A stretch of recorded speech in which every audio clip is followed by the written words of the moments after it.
Hi everyone, it's me, Lauren Bersalio, and I'm here with another Sunday video. This is going to be a bit of a quick one because it's late in the day, but I figured, better late than never, and I really wanted to get the video up this week because I promised that I would be doing that. So I'm going to get right into it. I'm going to try not to talk too fast or to ramble, and just on with the topic. I'm looking down because Zoe, as always, has come to say hi to you guys. So last video I did was transitioning into life after recovery, and I'll link everything I mention. Look in the info bar below and I'll link to everything. So I'll link to that video. A few people have asked me how you know when you're ready for life after recovery. So I thought I would do this quick video, or hopefully a quick video, on that topic because I think it's a really good question. When you ask someone who's married or engaged or whatever how they knew he was the one, and they're kind of like, well, I just sort of knew. It's kind of like that, but at the same time, I really hate that answer. So I didn't want that to just be my answer because I don't really find that is always the most helpful, because I don't think that you do always know, or maybe you do just know, but you don't know the signs to look for that or whatever. So anyways, so in short, I would say that you just kind of know. And then I would also say there is no timeline either. So when you ask, if someone asks me like, oh, how do I know when I'm ready? Like, when's the right time? There isn't going to be a specific time. I can't say, oh, well, in, exactly 398 days, or 6 months from the point of, or anything like that. I can't say that because everyone's experience is different. What I did find was it happened very naturally. And by naturally, what I mean is referring back to my previous video where I was talking about, at the beginning of recovery, you're like, pretty much all your focus is on recovery. And that's kind of all, you're kind of basing all your decisions around that, and you're just kind of living day to day, meal to meal, based on recovery, and that's great. That's what you're supposed to do. Naturally, over time, you do start focusing less on it because you don't need to be so intense and kind of so in tune. I went from, every meal being, an intentional situation and almost, sometimes a battle, to all of a sudden I'd realize, it was more maybe every other day I had just a bad meal, or every once, every few days I would just have a day where I knew, do you know what, look, like today is kind of a really rocky day and I have to be more intentional in my recovery. So, I started off very it's all about recovery, being very intentional, being incredibly in tune, especially anytime it came to a meal or eating anything like that.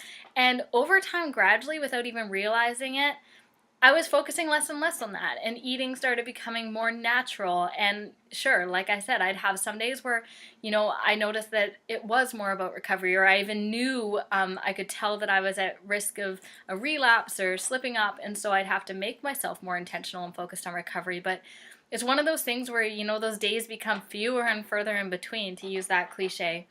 So that's kind of the natural progression. However, I don't want to just leave you with, oh, it happens naturally, so don't worry about it, because that's not totally true in every situation, and that's also, again, not the most helpful.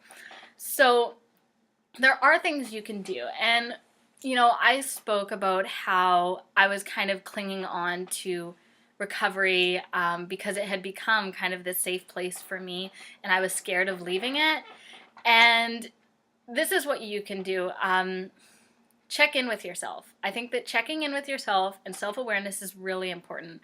And so I mentioned how I was kind of engaging in kind of really intense recovery talk beyond what I really needed to be at that time. And by recovery talk, I used the example of a Thanksgiving where I kind of joined in on the huge conversation about how triggering Thanksgiving is. Yes, Thanksgiving can be a very triggering holiday. For me that year, it actually wasn't. But the more I engaged in the conversation, the more I talked about it, the more it kind of became triggering for me. It was almost, like I said, a self-fulfilling prophecy. So really check in with yourself before you just kind of jump on board and say, yeah, oh my gosh, it's Thanksgiving. I really need to get into these conversations. Check with yourself and say, okay, but am I really still triggered by this holiday? is it really that extreme? Like, do I really need to spend the whole day, texting and reading tweets about recovery, or am I going to be okay? And just start questioning yourself, and that doesn't mean that you kind of go against your instincts or anything like that. It just means that you ask the question, which means that you think about it a little bit further and you take that kind of one step deeper into thinking about it and really asking, like, is this actually still necessary? And if it's still necessary, by all means, that's totally fine. That doesn't mean you're a failure. It doesn't mean you aren't far enough along. But if you feel like you can just, you can start moving a little bit further and a little bit more forward, then go for it. Everything in stride. There's no rush. This isn't a race, or there's no big finish line with people waiting. But yeah, just this is where it's hard, because like I said, I don't want to just say, oh, you just know, because or it just comes naturally, because there are things you can do, but in some ways you do just know. I think that where the responsibility comes in is opening yourself up to becoming aware of what you just know, if that makes sense. So yeah, you kind of just know where you're at, and it kind of happens naturally, and you just know, but you have to open up your mind and take that extra minute, take that extra thought and that extra reflection to really connect with yourself and kind of center yourself and be aware, okay, where am I at today? How much do I need to focus on recovery today? And you might find that you're actually further along than you thought. Or if you've been kind of rushing through things, you might find that you aren't as far along as you thought, and that's okay too. But yeah, as far as kind of, when do you know you're ready for life after recovery? You don't really know until you start taking the steps. That's all you can do. And again, you don't take huge risks. You don't, if let's say, for example, if you're to bring in, substance addiction, if let's say you struggled with alcohol addiction, you don't just go to a bar hop party just to see how far along you are. Like, that wouldn't be the wisest choice. But you give it a try. Maybe you would go to, I'm not familiar with alcohol addiction really, but maybe it would always be in small steps. So it would always be more like, okay, I'm going to go to this party even though I know there's going to be alcohol, but I'm going to make sure someone's there to keep me accountable. It's all about taking small steps and just seeing where are you really at. And that's really all you can do. And if you're feeling frustrated and kind of like you should be further along, but you feel like you aren't, and you're hearing all of these people talking about life after recovery and you're wondering why that's not you, just check in with yourself. And, however you kind of reflect, whether that's through writing or just thinking or whatever that is for you, through therapy, through talking with people, it's different for everyone. Check in with yourself and really ask yourself, okay, am I clinging a little bit too tightly? Am I holding on too tightly to recovery in the recovery community? Has this become kind of like a safety net for me that's now maybe holding me back a little bit? Am I, should I be trying to move forward? Am I not moving forward because I'm not ready? Or am I not moving forward because I'm afraid? So just check in with yourself. And, I really encourage you to just do constant reflection. I mean, I'm big on self-awareness and reflection, and I really encourage you to do some of that, do some of those things, ask some of those questions, and really keep checking in with yourself to see where you're at.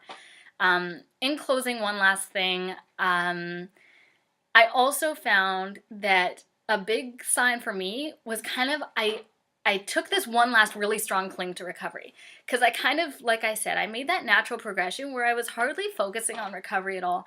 And then all of a sudden, just when I was kind of on the brink of almost like transitioning into kind of life after recovery, I kind of dived straight into again, and I started like clinging on to it, like white knuckled, like they said. And that's when that Thanksgiving happened, where I was like all about the recovery talk and almost like I said, self-fulfilling prophecy with like triggering myself by it and stuff.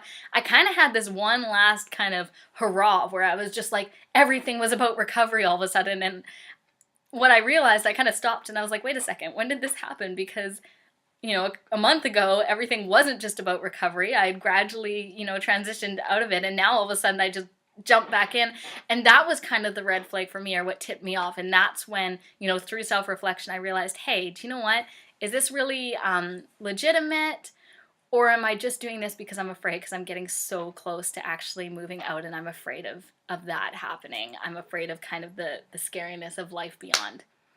Anyways, I've hit the 10-minute mark, so that's it for this video. I hope that you guys found it helpful. If you have any questions or comments, leave them in the comment section below. If you have any ideas for upcoming videos, again, leave them in the comments below.